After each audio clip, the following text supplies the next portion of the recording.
एक बार धर्मराज युधिष्ठिर ने भगवान श्री कृष्ण से आषाढ़ मास के शुक्ल पक्ष की एकादशी की व्रत विधि और महत्व के बारे में पूछा।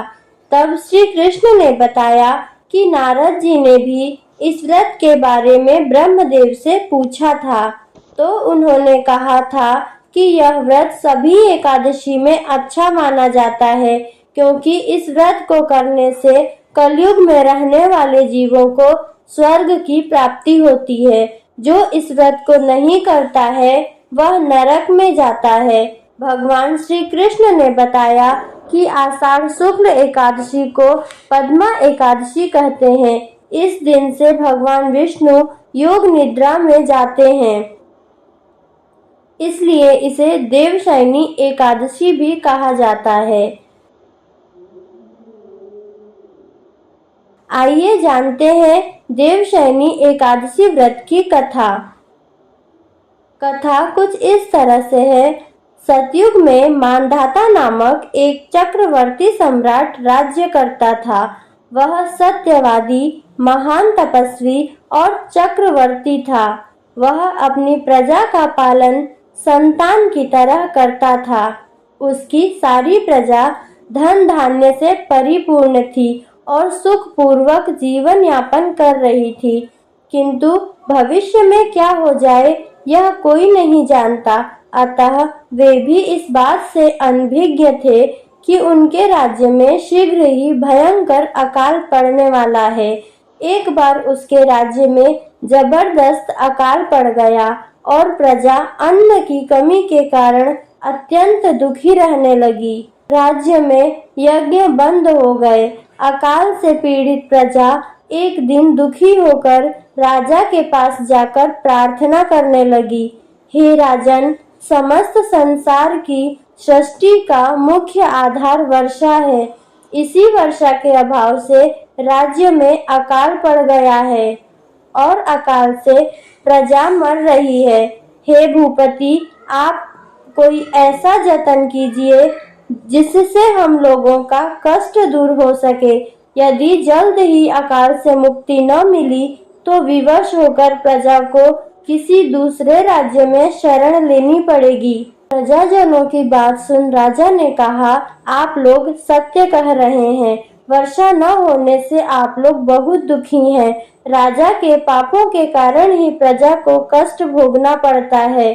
मैं बहुत सोच विचार कर रहा हूँ, फिर भी मुझे अपना कोई दोष दिखलाई नहीं दे रहा है, परंतु आप चिंतित न हो, मैं इसका कोई न कोई उपाय अवश्य ही करूँगा। राजा के वचनों को सुन प्रजाजन चले गए। राजा मानधाता भगवान की पूजा करके कुछ विशिष्ट व्यक्तियों को साथ में लेकर वन को चल दिया। वहां वह ऋषि मुनियों के आश्रमों में घूमते घूमते अंत में ब्रह्मा जी के मानस पुत्र अंगिरा ऋषि के आश्रम पर पहुंच गया। रथ से उतरकर राजा अंगिरा ऋषि के आश्रम में पहुंचे और उन्हें साष्टांग प्रणाम किया।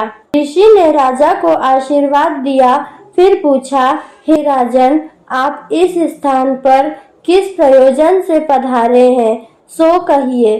तब राजा ने हाथ जोड़कर कहा, महात्मन, सभी प्रकार से धर्म का पालन करता हुआ भी मैं अपने राज्य में दुर्भिक्ष का दृश्य देख रहा हूँ।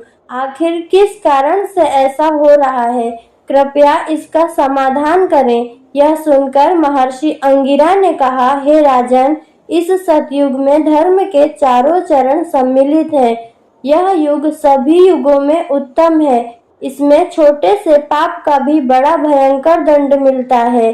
इस युग में केवल ब्राह्मणों को ही तप करने तथा वेद पढ़ने का अधिकार है, किंतु आपके राज्य में एक शूद्र तप कर रहा है। इसी दोष के कारण आपके राज्य में वर्षा नहीं हो रही है। यदि आप प्रजा का कल्याण चाहते हैं तो शीघ्र ही उस शूद्र का वध करवा दें। जब तक आप यह कार्य नहीं कर लेते तब तक आपका राज्य अकाल की पीड़ा से कभी मुक्त नहीं हो सकता। ऋषि के वचन सुन राजा ने कहा, हे मुनि श्रेष्ठ, मैं उस निरपराध तप करने वाले शूद्र को नहीं मार सकता, किसी निर्दोष मनुष्य की हत्या करना मेरे नियमों के विरुद्ध है और मेरी आत्मा इसे किसी भी स्थिति में स्वीकार नहीं करेगी। कृपा करके आप इस दोष से मुक्ति का कोई और उपाय बताएं। राजा को विचलित जान महर्षि अंगिरा ने कहा, हे राजन, यदि आप ऐसा ही चाहते हो तो आषाढ़ माह के शुक्ल पक्ष की देवशयनी एकादशी नाम की एकादशी का विधान पूर्वक व्रत करो। इस व्रत के प्रभाव से तुम्हारे राज्य में वर्षा होगी और प्रजा पूर्व की भांति सुखी हो जाएगी, क्योंकि इस एकादशी का व्रत कष्टों से मुक्त करने वाला है।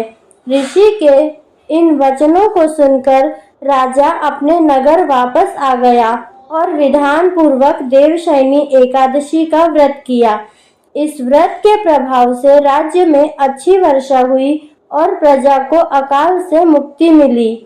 इस एकादशी को पद्मा एकादशी भी कहते हैं। इस व्रत के करने से भगवान विष्णु प्रसन्न होते हैं, अतः मोक्ष की इच्छा रखने वाले मनुष्यों को इस एकादशी का व्रत करना चाहिए।